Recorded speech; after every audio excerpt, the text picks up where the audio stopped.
You know that moment when someone breaks a rule that exists purely to protect everyone else and they assume they'll get away with it? Yeah, this guy vaped on a packed commuter train. 6 inches from my face, so I coughed directly into his soul. If you've ever been disrespected in public and fantasized about instant, perfectly proportional revenge, hit subscribe. Smash that like button if you believe rules exist for a reason. And comment below if you've ever dealt with that one person who thinks the rules don't apply to them. Because this one happens fast, but it hits hard. Commuter trains have a very specific energy. If you know, you know, it's not relaxed. It's not friendly. It's controlled chaos wrapped in forced politeness. Everyone's tired. Everyone's overstimulated. Everyone wants to go home. And yet we all silently agree to follow the rules because breaking them would turn the whole thing into anarchy. No loud music, no eating hot food, no smoking, no vaping, especially not vaping. This wasn't some spacious, half-empty train where someone might pretend the rule didn't matter. No, this was standing room only. Bodies packed shoulder to shoulder. Bags, you know that moment when someone breaks a rule that exists purely to protect everyone else and they assume they'll get away with it? Yeah, this guy vaped on a packed commuter train. 6 inches from my face, so I coughed directly into his soul. If you've ever been disrespected in public and fantasized about instant, perfectly proportional revenge, hit subscribe. Smash that like button if you believe rules exist for a reason. And comment below if you've ever dealt with that one person who thinks the rules don't apply to them. Because this one happens fast, but it hits hard. Commuter trains have a very specific energy. If you know, you know, it's not relaxed. It's not friendly. It's controlled chaos wrapped in forced politeness. Everyone's tired. Everyone's overstimulated. Everyone wants to go home. And yet we all silently agree to follow the rules because breaking them would turn the whole thing into anarchy. No loud music, no eating hot food, no smoking, no vaping, especially not vaping. This wasn't some spacious, half-empty train where someone might pretend the rule didn't matter. No, this was standing room only. Bodies packed shoulder to shoulder. Bags pressed. You know that moment when someone breaks a rule that exists purely to protect everyone else and they assume they'll get away with it? Yeah, this guy vaped on a packed commuter train. 6 inches from my face, so I coughed directly into his soul. If you've ever been disrespected in public and fantasized about instant, perfectly proportional revenge, hit subscribe. Smash that like button if you believe rules exist for a reason. And comment below if you've ever dealt with that one person who thinks the rules don't apply to them. Because this one happens fast, but it hits hard. Commuter trains have a very specific energy. If you know, you know, it's not relaxed. It's not friendly. It's controlled chaos wrapped in forced politeness. Everyone's tired. Everyone's overstimulated. Everyone wants to go home. And yet we all silently agree to follow the rules because breaking them would turn the whole thing into anarchy. No loud music, no eating hot food, no smoking, no vaping, especially not vaping. This wasn't some spacious, half-empty train where someone might pretend the rule didn't matter. No, this was standing room only. Bodies packed shoulder to shoulder. Bags decent people into silence. That's how people like him get away with it.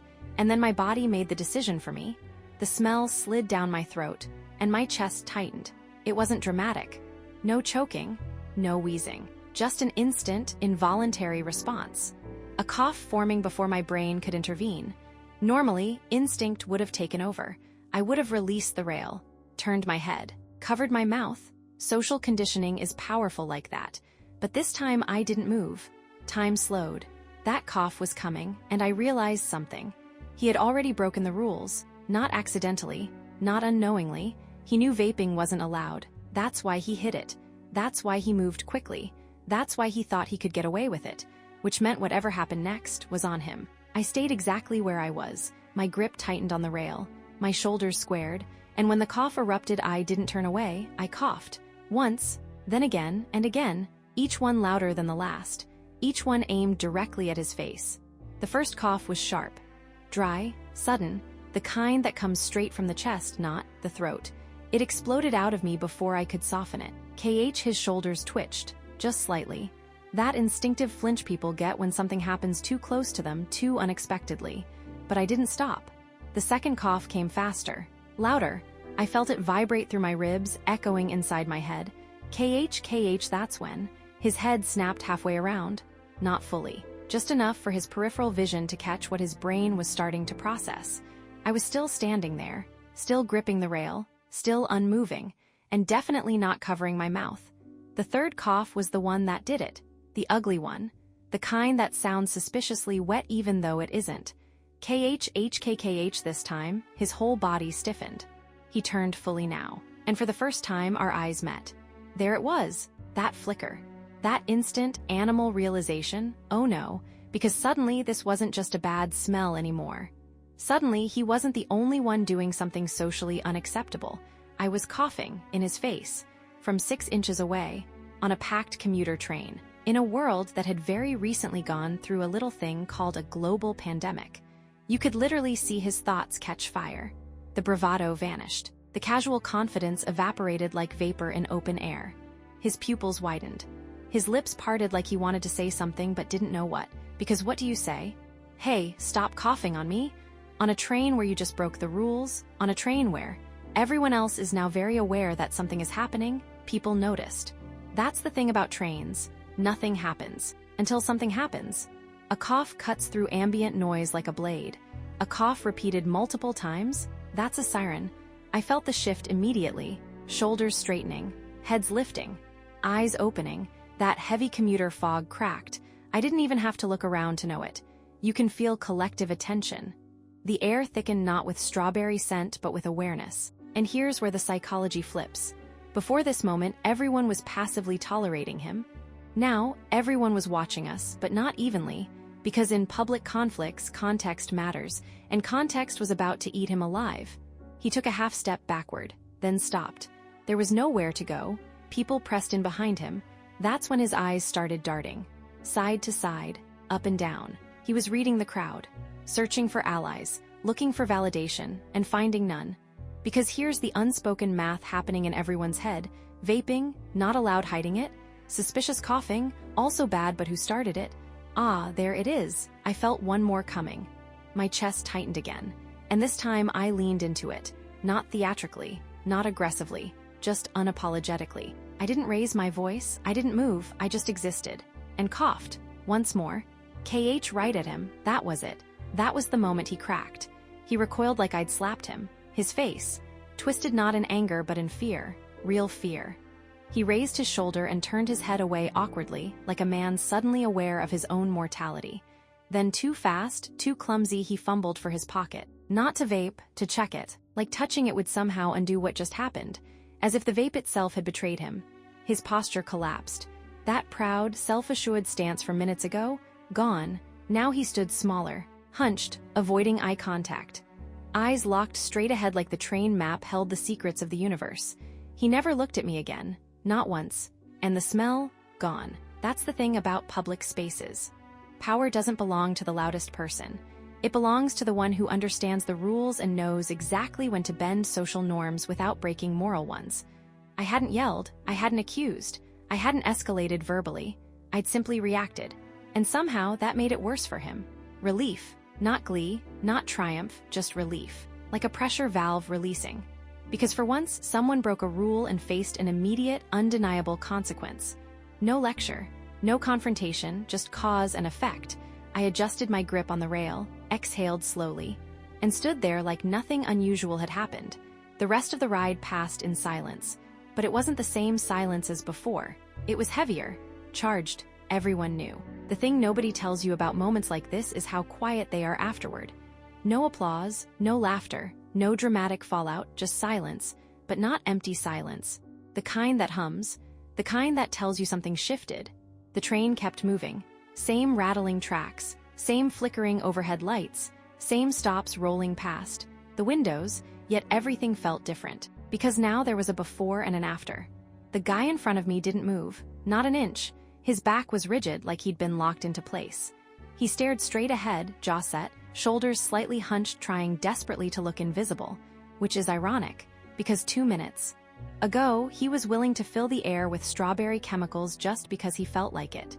Now, he wouldn't even clear his throat.